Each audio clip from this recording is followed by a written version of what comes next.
They thought she was just another suspicious black woman. They had no idea she was the most powerful lawyer in the state. It was late past 11, but Monica Jefferson didn't rush. She had spent the entire day in court, moving from one case to another, her mind a constant battlefield of arguments, evidence, and closing statements. Now all she wanted was to refuel her car and get home. She pulled into a Chevron station in Birmingham, Alabama, letting out a slow breath as the gas pump beeped to life. The warm glow of the overhead lights cast long shadows across the pavement. The quiet hum of the night, only broken by the occasional car speeding past. On the highway, Monica reached for the gas nozzle, her thoughts elsewhere. Maybe she'd pour herself a glass of wine. When she got home, maybe she'd finally finish that book, sitting on her nightstand. She didn't notice the squad car pulling in until the doors slammed shut. Two officers, one older, broad-shouldered, wearing the kind of authority that demanded obedience, the other younger, eager, watching his partner for cues. Sergeant Greg Matheson and Officer Kyle Barker. She felt their eyes on her before she even turned. That look, the one she had seen play out in courtrooms. Over and over again. "Ma'am," Matheson called, walking toward her with a purposeful stride. "We're going to need to see some ID." Monica's fingers paused on the pump. She glanced up, already knowing where this was going. "Why?" "Routine check." His voice was clipped, practiced. She studied them for a moment. No one else was at the station. No one else was being questioned. Just her. Monica exhaled slowly and pulled her wallet from her purse. "I'll show you my ID," she said, her voice even. "But first tell me why you stopped me." Barker stepped forward. "We got a report of a stolen black Lexus in the area. Yours matches the description." Monica almost laughed. She had owned this car for 4 years. The plates were registered in her name. The insurance under her policy. A stolen car. Who reported it stolen? She asked. Matheson narrowed his eyes. "Let's not make this difficult." Monica didn't move. She had handled far worse than this. Murder trials, federal corruption cases, criminals with everything to lose. But she knew better than to argue. In a situation like this, she handed over her ID, keeping her expression neutral as Matheson took it. Barker circled the car, running a hand over the hood, like he was inspecting for evidence. "I need you to step away from the vehicle," Matheson ordered. Monica's patience thinned. "You have my ID, check it. You'll see this car is mine." Barker stopped at the driver's side door, peering in through the window. "Is that a work bag?" Monica followed his gaze. Her leather briefcase, the same one she carried every day to court, sat on the passenger seat. "Pop the trunk," Matheson said. Monica raised an eyebrow. "No." He stepped closer. "Excuse me, you don't have probable cause." She said calmly, "My ID is valid and this car is legally mine. You have no right to search it." A flicker of irritation passed over Matheson's face. He turned toward Barker. "Call it in." This was where things got dangerous. Monica had seen it too many times. How quickly situations like this could spiral. She could hear Barker's voice on the radio, calling dispatch. Monica's heart pounded, not with fear but with a sharp, growing frustration. She had worked her entire career to fix this, to hold officers like these accountable. And now here she was. Matheson folded his arms, watching her like a problem that needed solving. "Ma'am, we're going to need you to step away from the car." Monica didn't move, but she knew this wasn't ending here. "If I refuse," Matheson's expression darkened, "then we'll have to do this the hard way."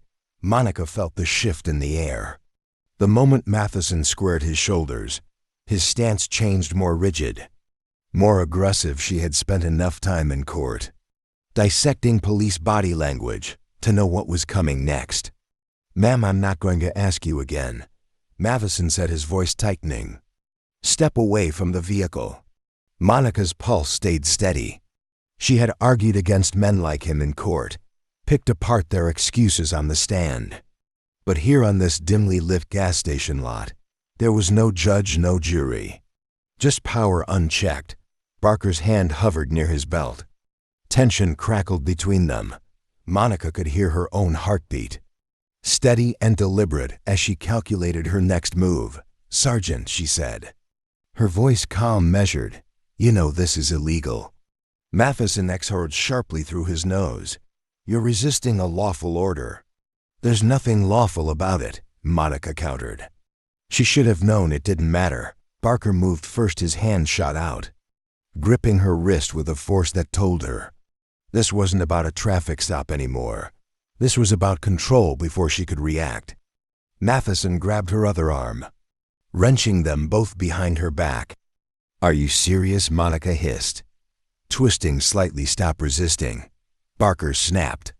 She wasn't, but they needed her to be cold. Steel closed around her wrists, the snap of the cuffs locking into place. Echoing in the silence, "You have no right.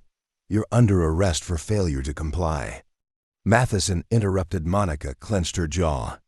This was textbook: get the suspect agitated, escalate the situation, justify force. It was all so predictable. They turned her, pressing her against the side of the car. The rough texture of Barker's gloved hand pushed against her shoulder.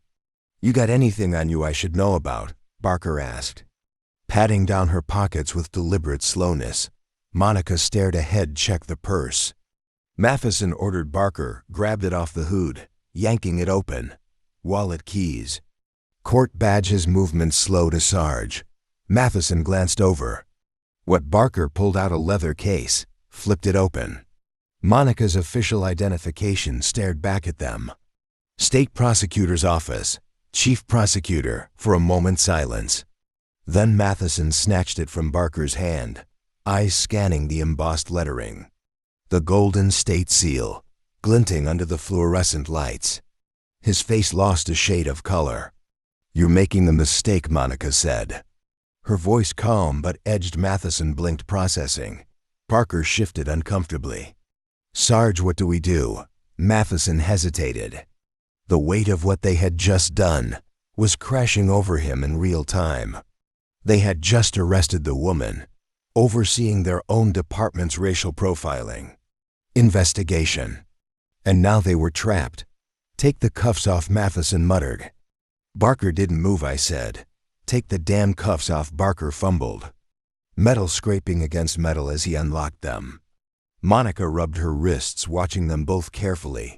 "Look," Matheson started, forcing a tight lip smile. This was a misunderstanding. But Monica wasn't smiling. She slowly took back her ID, slipping it into her jacket pocket. "Yeah," she said. Eyes locked onto his. It was. But misunderstandings don't come with handcuffs. And this wasn't over. Monica stood still, her wrists aching from the cuffs, the weight of the moment, pressing down on the two men in front of her. Matheson looked like a man who had just stepped off a cliff, without realizing it. Barker, younger and greener, kept shifting on his feet, his fingers twitching at his sides. "This doesn't have to go anywhere," Matheson said, his voice forced into something resembling control. "Let's just move on." Monica let the words settle. Move on. She had spent her career fighting for people who never got the chance to move on. People who were dragged from their cars, slammed onto pavement, humiliated in front of their families, all because of officers who saw them as a problem, not a person. She inhaled, slow and steady. "You detained me without cause. You handcuffed me. You conducted an unlawful search. And now you want to walk away." Matheson swallowed. "We didn't know who you were." Monica's eyes narrowed. "And if I weren't the chief prosecutor, would we still be having this conversation? Or would I be in the back of your cruiser right now?" Neither of them answered. Barker finally looked up, his face uncertain look. "We were just doing our jobs." Monica let out a sharp breath.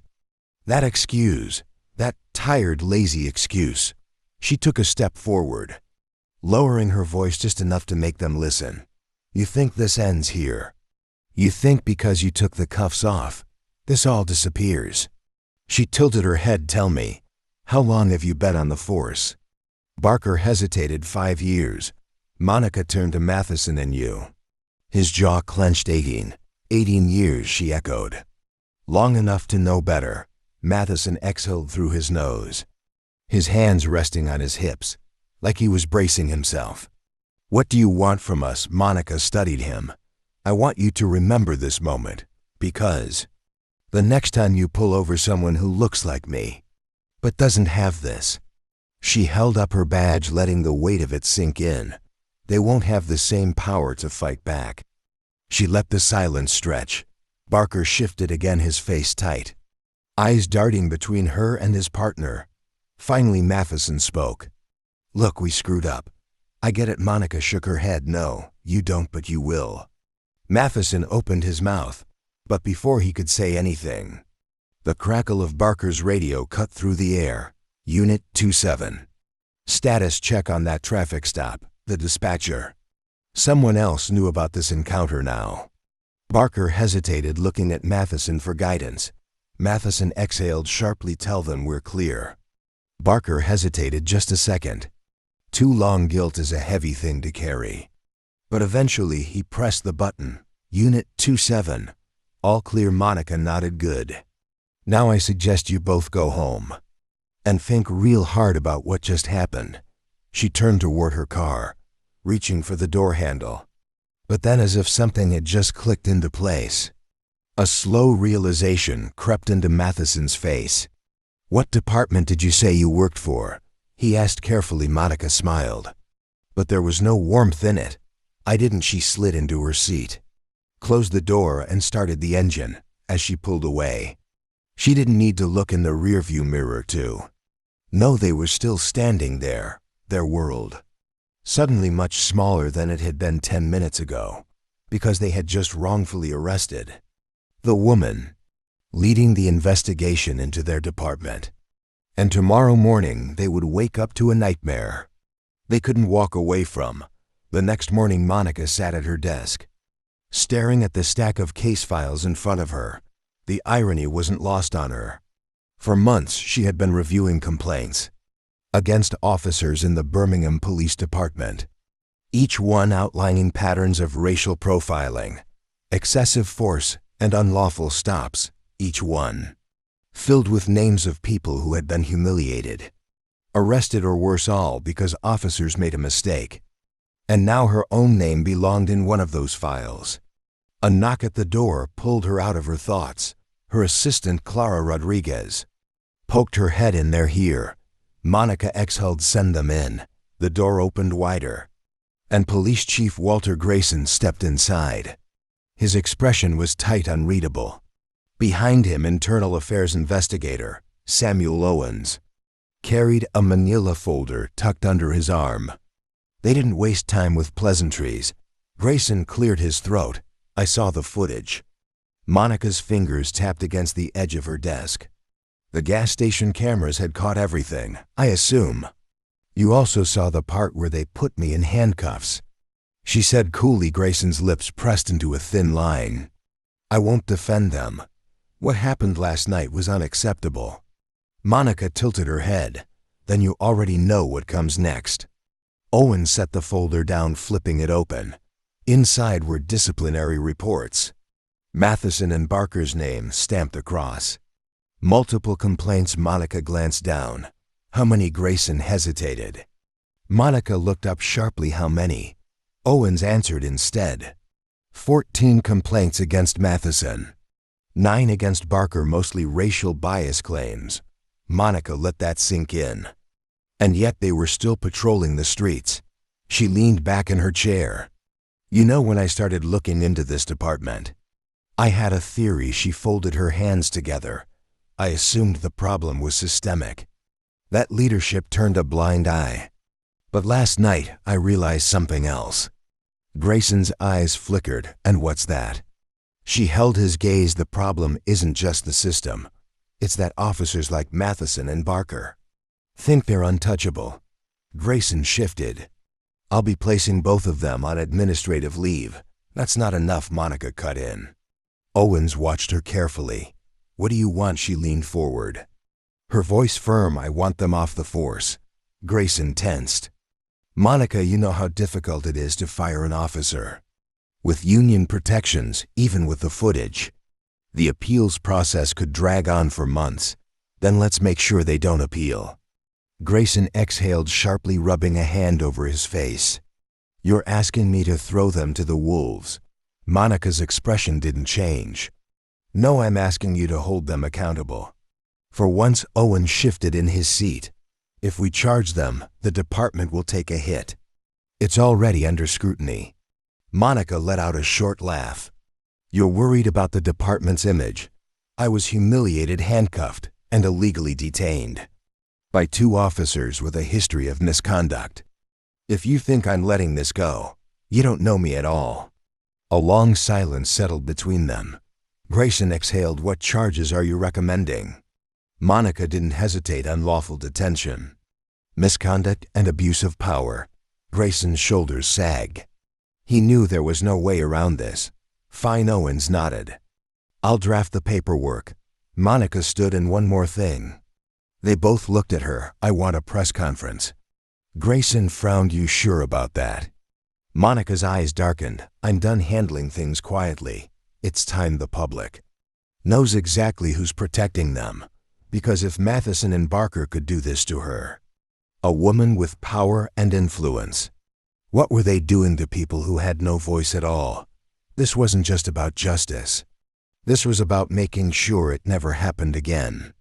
The courtroom was packed. Reporters lined the back wall. Cameras clicking every few seconds. The gallery overflowed with spectators. Community members, activists.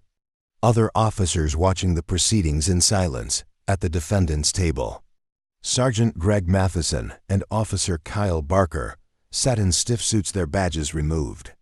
Their futures uncertain. Barker looked down at the table. Hands clasped so tightly his knuckles turned white. Matheson's jaw clenched. Stared straight ahead, his expression carefully blank. Monica entered, the sound of her heels clicking against the polished floor. She had prosecuted criminals, corrupt officials, even officers before. But this was different this time. She was both the prosecutor and the victim. She took her seat, setting down her notes. Today wasn't just about these 2 men. It was about the entire system that had allowed them to operate unchecked. The judge entered, calling the courtroom to order. The proceedings began. The prosecutor, Monica's colleague, Assistant Dia Leonard Briggs, stood.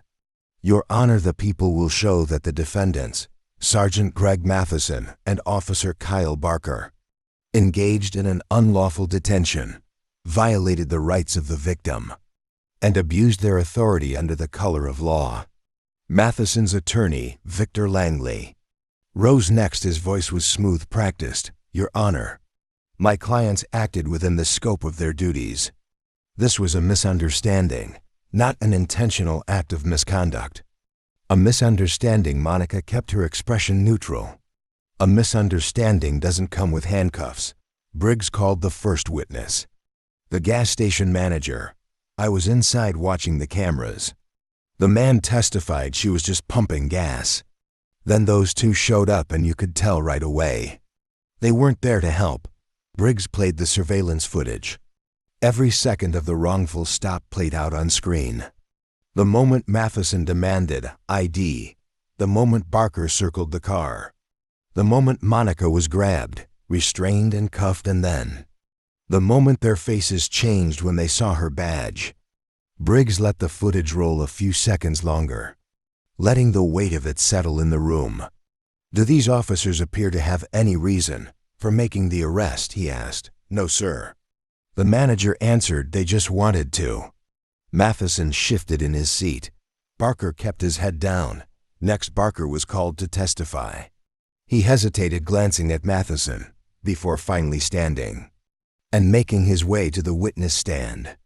Briggs leaned forward. Officer Barker, let's talk about that night. When you approached Miss Jefferson, what did you suspect her of?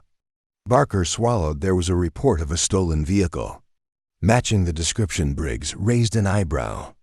Did you confirm the report before approaching her? Barker hesitated. Not at that moment. Briggs stepped closer. So you had no actual reason to suspect her?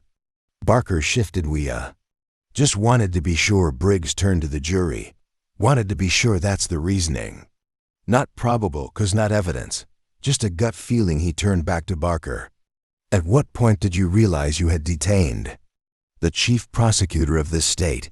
Barker's face reddened. After we ran her ID. And yet you still handcuffed her. First a long pause. Barker finally muttered. Yes, Matheson's attorney objected. But the damage was already done when it was Monica's turn to take the stand. She spoke clearly, firmly. I have spent my career ensuring that people are treated fairly under the law, she told the court. These officers treated me as a criminal first, a citizen second. The only reason I am standing here today, instead of sitting in jail, is because of my job title. That should terrify everyone in this room. Her words hung in the air. Matheson's face was stone. But Barker looked smaller, like a man realizing too late that he had ruined his own life. Briggs turned to the jury. The law is clear. These men abused their power. Now it's time to hold them accountable. And for the first time in their careers, Matheson and Barker weren't the ones in control. The verdict came faster than expected. Monica sat motionless as the jury foreman stood, clearing his throat. The jury find the defendants guilty on all counts. A ripple of murmurs spread through the courtroom. Reporters scribbled furiously in their notebooks. Matheson's shoulders tensed, his mask of indifference slipping. For the first time, Barker let out a shaky breath, staring at the table as if willing himself to disappear. The judge's gavel struck wood. Sentencing will be scheduled at a later date. This court is adjourned. The moment the judge left, the room erupted. Cameras flashed. Reporters surged forward, voices overlapping. Miss Jefferson, do you feel justice was served? Do you think this case will set a precedent? What do you have to say to those who defend these officers? Monica met the press head-on, stepping in front of the microphones with the same composure she had carried from the moment she was shoved into handcuffs. Let me be clear, she said, voice steady but firm. This was never about revenge. This was about accountability. She scanned the sea of cameras. This case matters because it proves something we already knew. When the system works bad, officers don't walk away unscathed. But it shouldn't take a courtroom, a high-profile trial, or the right job title for someone to get justice. The weight of those words settled over the crowd. Sergeant Matheson and Officer Barker thought they could act without consequence. That belief ends today. She let her gaze sweep across the cameras. And if there are others wearing a badge who share that mindset, let this be your warning. With that, she stepped back, ignoring the next barrage of questions. Justice had been served, but her work was far from over. Matheson and Barker were officially stripped of their badges. Barker, given his lesser role, received probation and community service. Matheson, with his long history of misconduct, was sentenced to 2 years in federal prison. For the first time in his life, he would be on the other side of the law, and yet the victory felt hollow. Monica sat in her office a week later, staring out the window as the city moved on. For every case like this, how many went unheard? How many people had been stopped, searched, arrested, humiliated, and never got the chance to fight back? She reached for the file sitting on her desk. A new case, another complaint, another name added to the list. She exhaled and opened it. Because justice wasn't a single moment. It was a battle, and she wasn't done fighting. What happened to Monica was far too common. But what made this case different was that she had power that most victims don't.